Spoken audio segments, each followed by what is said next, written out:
All right, we're ready to go. Christ in capital, love God, love neighbor, build something. Get involved, everyone. Join us on Patreon. You get linked up with us on Facebook, Instagram, YouTube, Podbean, all the places. Click all the like buttons, all the shares, all the comments, whatever, all of it, just everything. Wow, Christ capital is everywhere. Yes, it is. It is not everywhere, but we're getting there. We will be. We're on the mission of world conquest. So eventually we will. Yes. So, all right, Nathan. Right off the bat, I'm going to ask you a few questions, and you have to give me a brief. They're either or questions. You just have to pick one, and you can't go into an explanation. You can give me maybe a couple words of disclaimer if you want, but no qualifications, nothing. You're just going to pick one, okay? Oh, and this may get you in trouble. Oh boy. Just FYI. All right. Okay, so first one, communion, wine or grape juice? Wine. Or wine or Welch's? Okay, wine. Okay. Wine or Welch's, I like that. Yes, wine. By the way, we're switching at church. Really? Yeah. Nice. Yep. Miracles, sensationism or continuationism? No qualification. Okay, continuation if we're just talking about miraculous events. Okay. Cessation if we're talking about miraculous spiritual gifts. Okay, that's good. Good. Apologetics, precept or classical, or anything else. Or I know we haven't talked about this, so I don't know where you stand on this. So, precept or classical? Both. Both. Okay. I take the eclectic view. Okay, I need to do some studying. All right, nationalism, good or bad? Nationalism? Mm-hmm. Nationalism bad, patriotism good. Okay, yes, good. Exorcisms, real or fake? Both. Some are real, some are fake. Okay. UFOs, aliens or psychological/spiritual phenomena, or government doing? Ooh. I would like there to be aliens, but I think most of them are government. Okay. Okay. And then the last one, signing up for Christ in Capital's Patreon, good idea or fantastic idea? The best idea you'll ever make. Yes, it is. All right. Conclusive, no ifs, ands, or buts about it. Definitely the right answer. Okay, good. I think we have discussion topics for a little while now. Yeah. Based on those. Wow. You really got me there. You put on the record button and you make me answer these questions. I know. This might be a regular thing. Maybe it gets the juices flowing, right? It gets flowing. That's right. Yeah. So today we're actually going to be talking about an economic topic, sort of, I guess. It has economic implications. Freidrick Hayek's Road to Serfdom. Mm-hmm. And we're going to kind of make this this kind of thought progression between what Hayek talks about in his book, Road to Serfdom, and then draw some sort of connection, if we can, to today's economic political environment and this idea of the Great Reset that's going on right now, kind of behind the scenes, but also right up in your face. So Nathan, what is serfdom? What is a serf? What is yes. So a serf, you kind of pull that particularly from the context of the Middle Ages, where you have this idea of a lord who's a landowner over his big fief, and then he has all of these workers. They're not slaves, but essentially they live on his property, they work the land, and they owe him a certain percentage of what they produce. And usually it's a large percentage, like 70% or something like that. And then the rest they can keep for themselves and their families. He ends up having a lot of control over their lives because he has control over their economic freedom. And that's the key, is for Hayek, if someone else controls your economic well-being, i.e. if you do not have economic freedom, you're a serf. It doesn't matter if you're living in an agrarian age or if you're living in a cosmopolitan industrial age. If you're not in control of your own economic freedom and well-being, you're a serf. Yeah. Not a slave, but a serf. Okay, so is it appropriate to say, this is just historically speaking, and we're probably not going to get into this and kind of in the discussion, but is it appropriate to say that they were like extensions of the land, or like, I don't want to say they were property, but they were, I mean, how are they connected to the land? Like, was it just kind of like where they were, you know? So essentially what it was is, you're living in a very dangerous time where there aren't a lot of like laws and policemen and things to protect you. So if you were just a independent peasant farmer, you had no protection from thieves and marauders and people who would come and hurt your family, right? So part of it is for safety concerns. And then also part of it is for the fact that what happens if there's a famine and you can't grow any crops, like you're dead pretty quickly, right? So two kinds of safety concerns, one economic, one more safety from crime. Okay. Causes somebody to latch themselves on to a big, powerful landowner, basically saying, hey, can I work for you? And the landowner says, absolutely, but here's the terms of the deal. I'll protect you, and if things go real bad, you probably won't starve to death. But you've got to work my land under my conditions. And any land that you have is really my land. Like, so, you know, we'll give you a little plot where your wife can have a garden and you can have a little hut where your kids can grow up. But most of the days you're spending time working in my field, and I get to demand how much of what you produce I get to keep. Okay. So the whole idea of safety is a big player in this. Yeah. Safety is always kind of number one. Yeah. Okay. I think that's now you can easily start seeing parallels. I was just gonna say, you can easily start seeing parallels to how that might apply to the 20th and 21st century context. Mm-hmm. Yep. So that's a perfect segue. So what is Hayek's? So when we talk about The Road to Serfdom, it's a very popular literary work. A lot of conservatives, libertarians really latch onto it as this great work of nonfiction. Hayek actually got a lot of praise for it when he was alive. I mean, when he wrote it, he got a lot of praise for it. He even got comments from John Maynard Keynes, because he was a contemporary, and Keynes praised him. He was like, "Yeah, I agree with all of this stuff that you're saying, but I just think," and then he goes off on the opposite, ideas. But I totally disagree with everything. But I totally disagree. So what was the book about? Like, what's the general idea of the book? Yeah. So if I could just take like a 30,000 foot view, because it's a really big book. Yeah. Here's the historical context.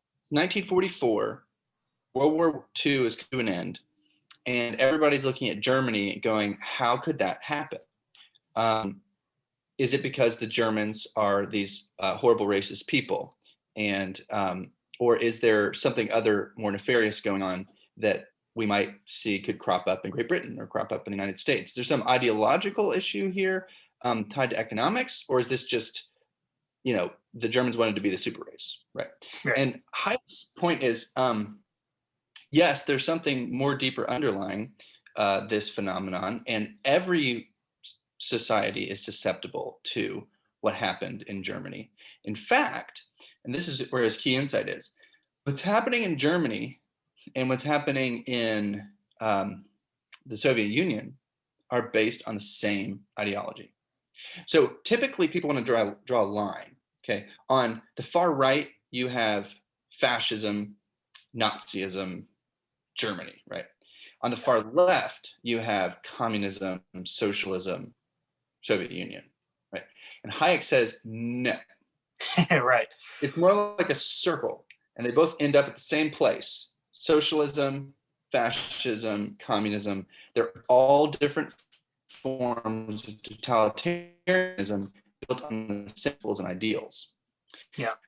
So then, book, what totalitarianism looks like. Pause real quick. How's my is my internet coming through, or am I pausing at all? It's glitching a little bit, but I mean, I think it's okay. I haven't. The video is kind of glitching, and the sound is a little bit, but I think it's fine. Okay, because I can move to a better internet spot if I need to. Okay, yeah, let's do that. Okay. Okay, so that was not a glitch. We actually just switched places because of internet issues. So let's continue. Where were we? So the circle, socialism, communism, fascism, they're all built on the same basic principles. So then Hayek kind of outlines what these principles are. And it really comes down to essentially what some of the stuff that we talked about a few weeks ago with Thomas Sowell's book and the problems with central planning. Yeah. But it's essentially, okay, pick a problem. And that could be an economic problem, a social problem, an ideological problem, some problem in society that needs to be fixed. Hayek says if the answer is the government gets more involved, the government becomes more centralized, the government starts to control more things and starts to take away economic freedom from industry or individuals, you're on the road to serfdom. Yeah. And so he outlines how in Germany this happened long before you started to get the ideological rhetoric. You get an economic crisis after World War I. Mm-hmm. The other European powers in America said, hey, Germany, you're the worst. We're going to, you have this massive debt that you have to pay to rebuild Europe. And then Germany printed all this money, and then their inflation went up, and their economy was in shambles. Yep. And so then who's going to rescue us? Because our economy is in shambles. And so a new party develops, a centralized party that actually targeted those wicked, evil capitalists in Germany who are going to take us down. And then, well, what group best represented those wicked, evil capitalists? The Jews did. The Jews. Right. Yep. And so then it's only after that that you start to get the really heightened propaganda, anti-Jew rhetoric. Mm-hmm. And so you can map that sort of phenomenon onto the Soviet Union. You can map that phenomenon onto Great Britain after World War II. You could map that phenomenon onto the United States after the Great Depression. You could map it on again to the United States with COVID. And we'll talk about that later. Yeah. Well, the thing I wanted to highlight there is this idea that the initiation of this kind of centralization of power, or this consolidation of power, is always a big event of some sort. It's always a big natural disaster, or some sort of something that threatens our safety or our comfort, or just our security as a nation, or a body of a citizenry. And that's always used as the pretext for this power grab, essentially. And so, like you're saying, you've got the World War II. War efforts, like as I'm reading, Hayek talks about the war efforts and how during wartime it's like, everyone's rallied around. It's like, awesome, let's get together, let's work together to help the war efforts. Same thing in the United States. You've got the whole war effort stuff, Riveter, Rosie the Riveter, all that kind of stuff. But what happens is the politicians realize how effective this is, and they start pushing this idea that, hey, this could work in peacetime too. This could work in normal circumstances. And so you get this mass communication. A lot of times they use mass communication institutions like media, all of this to push this idea that, hey, we need to consolidate power. We need someone who's at the reins to make these decisions, because it works, right? It works. It helps us. It kept us safe. Yeah. And so that's kind of how it happens. You see the same thing in the Soviet Union, right? The World War I. After that, Stalin, Lenin come to power because of this kind of thing. Like you were saying, you could map the Germany's situation onto that. Mm-hmm. And I know there's kind of some iffy territory where you don't want to say this is that, like, because there's just so many variables. You can't just say, you know, what happened in Germany is what happened in Soviet Union is what's happening now in the United States. You can't just steer away from that. But I think the underlying principle, the foundational issues are very consistent. Yes, they are, right. And then Hayek gets into, I think, really insightfully how we end up getting to a totalitarian regime that is not working on behalf of the people. And it's actually pretty simple. So, okay, so we need a governing body, like a central governing body that can start planning things because, you know, things are bad or whatever, and we need, you know, one collective brain to get us on the right track. Okay, great. Well, so initially, this is almost always a democratic process. Sometimes there's some sort of revolution that happens, but for the most part, that central governing body is voted in by the people, right? It's democratic socialism. It's democratic fascism, right? but the problem. I love that. We're going to coin that phrase as a joke. That's going to be a T-shirt. All right. Democratic fascism. Yeah, Yes, I mean, Hitler was voted into power. It's not like he violently took power. Exactly. People loved him. So, but here's the issue: is that it can't stay democratic for long, because if you've ever been in a group of more than 3 people, if a question's raised, what do we want to do? It becomes very hard to make a decision, right? What do we want to eat? What movie do we want to watch? Where do we want to go on vacation, right? The more voices you add to it, the more difficult it is to make decisions. So then the idea is, well, somebody's got to make a decision. So we need some top dogs, and those top dogs are going to make all the decisions because decisions need to be made. Yeah. It's very similar to why the justification that President Obama used for all of his executive orders, right? So the Republicans controlled Congress, so they wouldn't pass any of his agendas. And so he said, fine, well, the American people need decisions to be made, right? Things need to be done. And so I'm just going to use my executive power. Yeah. And that was, you know, that was the same thing FDR did.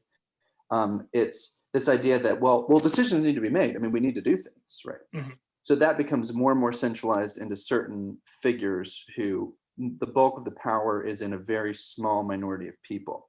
And when that happens, which it will inevitably happen, there is no democratic anymore. Right. It's just the central government.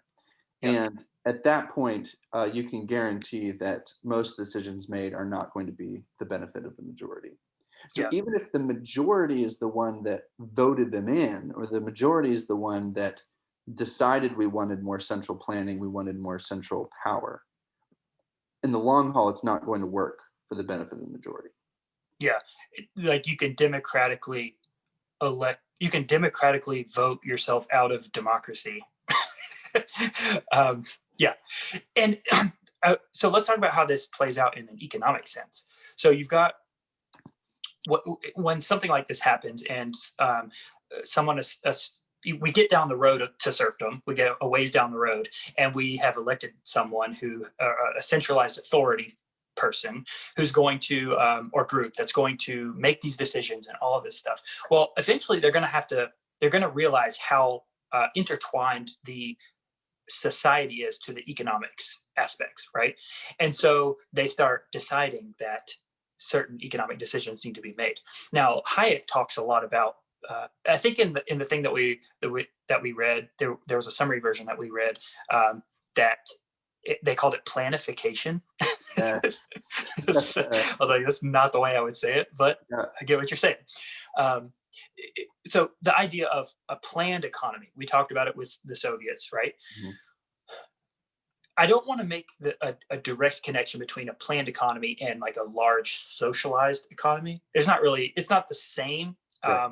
It can get to that point, but we don't see planned economies a lot today. I think we saw it with Stalin and Lenin, where basically there's a blueprint for what's going to be made, what's going to be produced. Winners and losers are going to be decided, rather than in a socialist economy that the scales are tipped.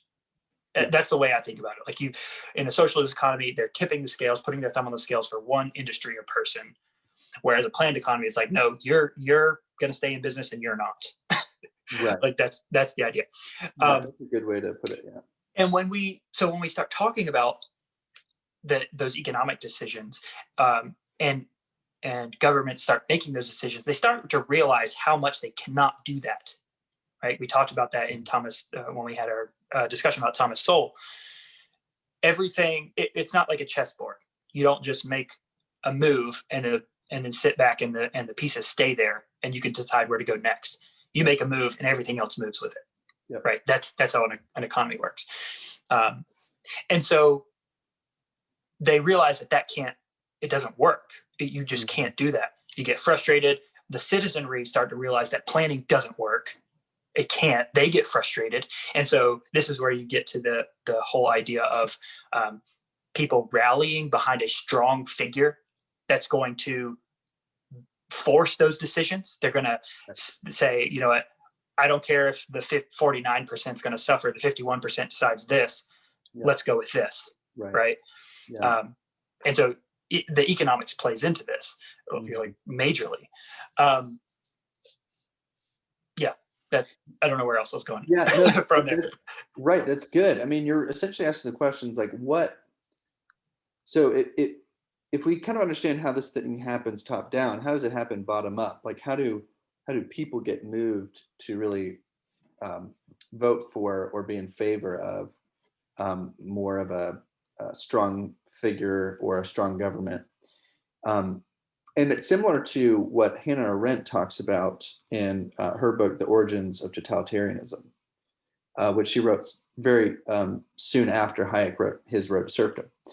And I thought one of her insightful points was she was asking the question, what kind of moves people to be in favor of totalitarianism in soft forms or hard forms, whatever you want to say. But the first one was safety. Safety. That was the one of the big ones. A big natural disaster or something, rally behind that. War, September 11th, Patriot Act. Right. All of these different things. So safety is a big one. Safety is a big one, and the way you really emphasize safety is to identify a common enemy. Mm-hmm. There's always got to be a common enemy, and then there's got to be a lot of rhetoric and propaganda against that common enemy. So it could be a people group like the Jews, right? Yeah. But it could be global warming. Yeah. It could be COVID. Mm-hmm. It could be white supremacists. White supremacists, or with the Patriot Act, right? It could be all those terrorist groups. Mm-hmm. It could whatever. You just got to identify a common enemy, and you can see this. Republicans do this. Democrats do this. This is not like solely like only left-wing politics does this. Like this is just how you get power, right? Yep. So you identify a common enemy. That's number one, and that with a common enemy comes the desire for safety. And with a desire for safety comes the willingness to give up certain rights and freedoms, right? Yep. But then on the other side, not only do people need to feel safe, they need to feel like they belong. And this was something really insightful that Arendt said, is that typically what's going to happen is, because of one issue or another, she calls them the masses. The masses are going to start to be atomized. And to be atomized really means to be isolated, to find yourself not really part of a larger group where you belong. And that could happen for a variety of reasons. I think she was looking particularly like classless masses that didn't belong to any sort of class. But now we can see that there are other things that can atomize people. Say quarantine. If you, for the last year, have been in your house, you start to feel a little bit atomized, right? There's not as much sense of belonging. You're lonely. Loneliness is something that she brings up a lot. I think just the isolation that happens even before COVID, just in our society, which is so disintegrated, fewer and fewer people are part of religious groups. Fewer and fewer people are part of organized social groups. It's harder and harder to get to know people, to feel like you belong. And so when you don't have a sense of belonging or a sense of being part of a greater group, you latch on to certain ideologies that make you feel like you're part of a greater group. The internet heightens this tremendously. You have Yep. all of these chat rooms, you have all of these conspiracy theorist groups, you have all of these social media kind of bubbles that you create, and it gives you a sense of belonging. So if you've got this sense of belonging from sort of ideology that is particularly pushed by people who want a stronger government to also protect you from that evil common enemy, now you've really got a cocktail that motivates people to give up a lot of their freedom to be willing to become serfs. Yeah. Now you add on top of that, this is where it gets like really nefarious. Usually the rhetoric used by people in power is, we want to do good things, right? Nobody says like, hey, vote for me because I'm going to do horrible, terrible things. And then vote for me. Right? Right. No, it's always for some sort of greater good. So now it also gives people the sense in which not only do I belong, but I'm also a good person. You know, I'm voting for these people who are going to accomplish these great ends. Equality, equality would be a big one nowadays. Yeah.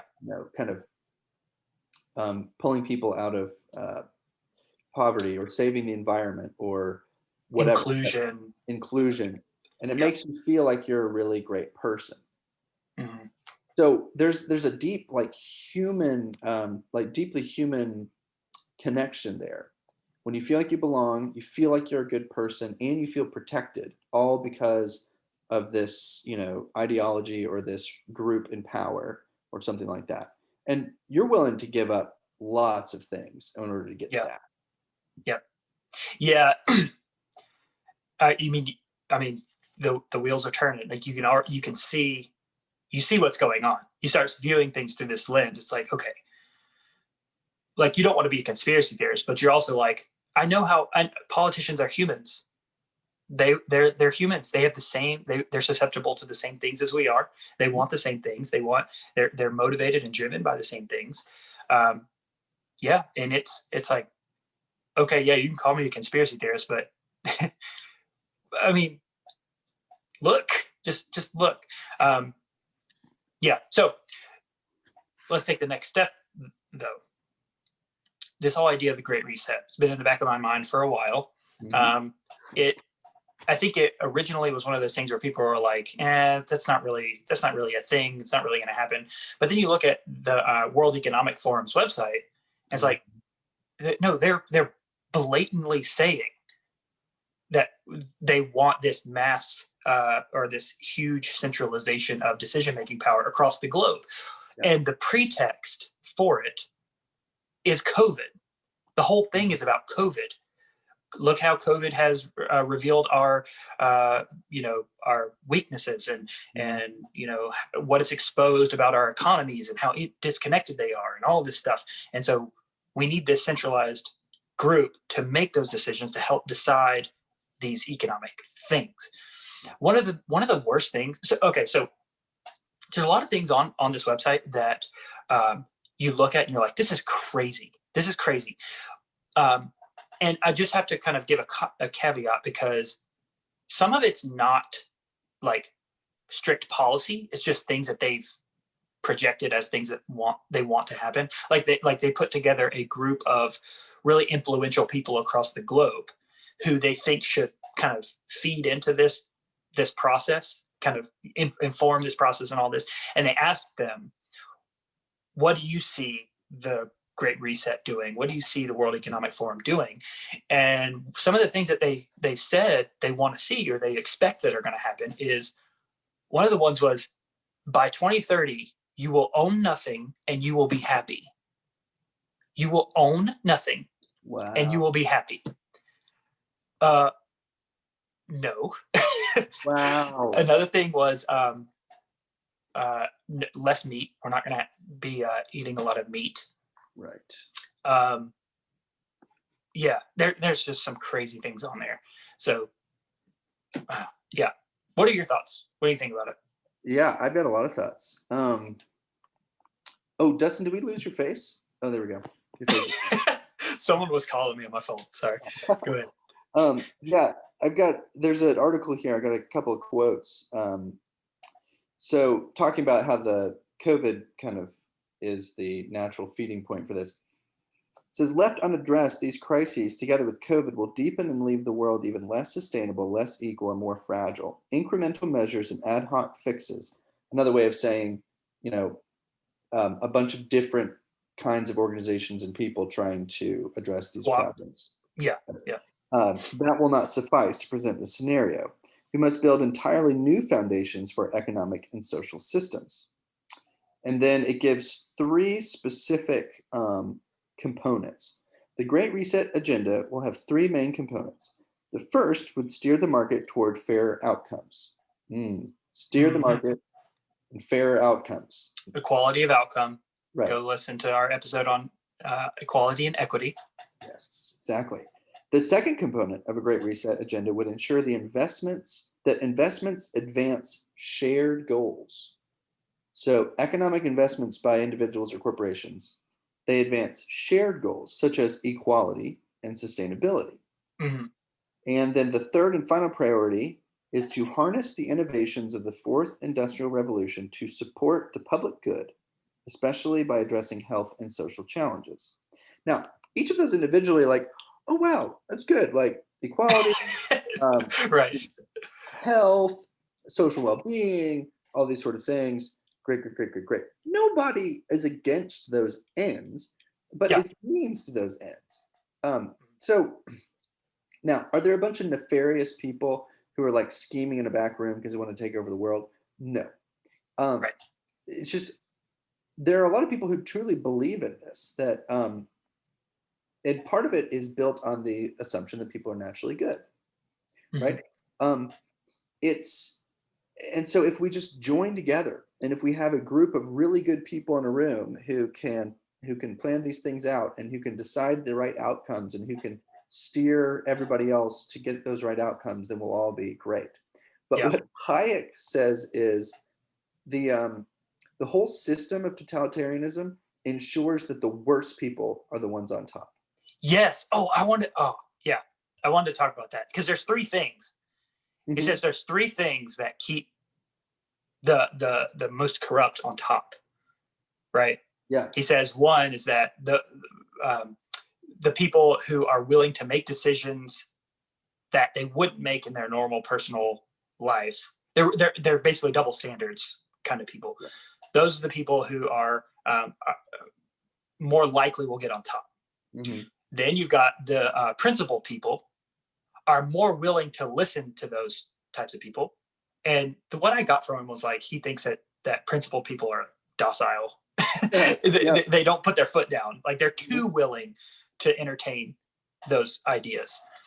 And the other one was the common enemy. Yeah. Identify a common enemy. And that's how you get corrupt people on top. Right. And the reality is when you're centrally planning, when you're doing this sort of thing, you have to pick winners and losers to some extent. And good people aren't willing to be utilitarian, right? Most good people don't buy into the idea that the end justifies the means. But what we're seeing here with the Great Reset is it's all about ends. And that's how it's characterized. Here are the ends, here are the ends, here are the ends. The utopia. Right. And so whatever means we end up choosing, even if it hurts some people, it's for the greater good of everybody, right? Yeah. Most principled people go, you know what? I'm not willing to hurt anybody for the sake of the greater good, right? You can't convince me that I should make that kid starve over there so that all these other people can be fine. Like, I'm not going to pull the trigger. I'm not going to be the one who makes those sort of choices. Right. So it's the people who are willing to make those sort of choices. Yeah, those are the top. Right? Yeah. So just to kind of round out this discussion, as a theologian and as a pastor, do you get a little kind of sketchy whenever people make connections to this kind of thing and like the Tower of Babel story in the Bible? Or is it an appropriate connection? Like where you've got this, people building together they're basically consolidating, building a tower to the heavens, so to speak. That's kind of, I know it's really allegorical and metaphorical, but what, I mean, is that appropriate? Is it appropriate to make that connection or no? Well, in one sense, no, because the Babel phenomenon of people joining together in rebellion against God could happen apart from like government or centralized institutions or totalitarian regimes, right? But in another sense, yes, in that I've been reading this great book about racial reconciliation in the church. And one of the things that the author says is our society keeps saying things like, why don't we all just get along? Or we need to come together. We need unity. We need inclusion and diversity. And he said, well, that is not a good enough end, because we see in the Tower of Babel that they were incredibly unified. Like everybody was unified and all going the same direction. And what was that direction? Rebellion against God, right? Yeah. And so he's like, you need something more transformative than just unity. Yeah. And that's the scary thing, is that when we want, if we're trying to get a homogenous society where everything is centralized and where we're all working towards the same goals and the same ends, have we stopped to think about the human heart? Yes, exactly. And I think just history is replete with examples of often when people are all unified for the same ends, those ends are not very good. Yeah, yeah. I think this is where the scriptures really show how they build or destroy. I mean, that's kind of a weird way to say it, but you have to address the scriptural, the worldview underneath all of this stuff in order to address the root issues. Yeah. So that's, I think the Bible really speaks to this. If you're just going to talk surface level policy, national policy, all that stuff, sure, you can have quick solutions maybe, but you're not going to be speaking to the root issues that are going to keep recurring, throughout history. Yep. So I'll leave with this. So this is where the gospel can come in. Mm-hmm. So the gospel on the individual side is God forgives you of your sins, and now you're brought into a relationship with him. You're adopted into his family. Yeah. But then there's a great impact of the gospel in the rest of your life until you die, right?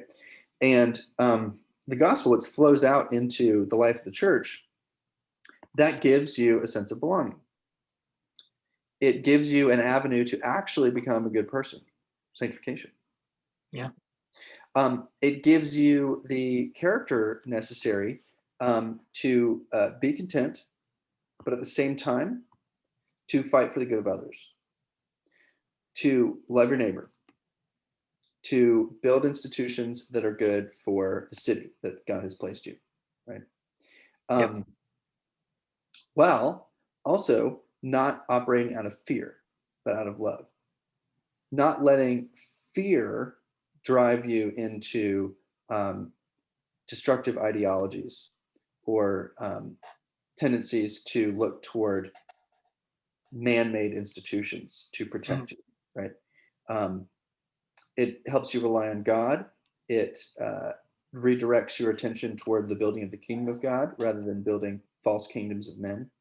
And it gives you just a deep abiding life that sustains you through the different crises that you're going to face. There's going to be economic crisis, there's going to be health crises, there's going to be lots of crises. And it gives you the strength to be free, right? Yep. Yeah. So that you can actually love God and love neighbor. That was it. That was it. And build something. And build something. That's right. All right. Love it. We went a little bit over our time limit, but that's okay. Awesome discussion. Let's do it again. Yeah. Talk to you later, Nathan. See you later.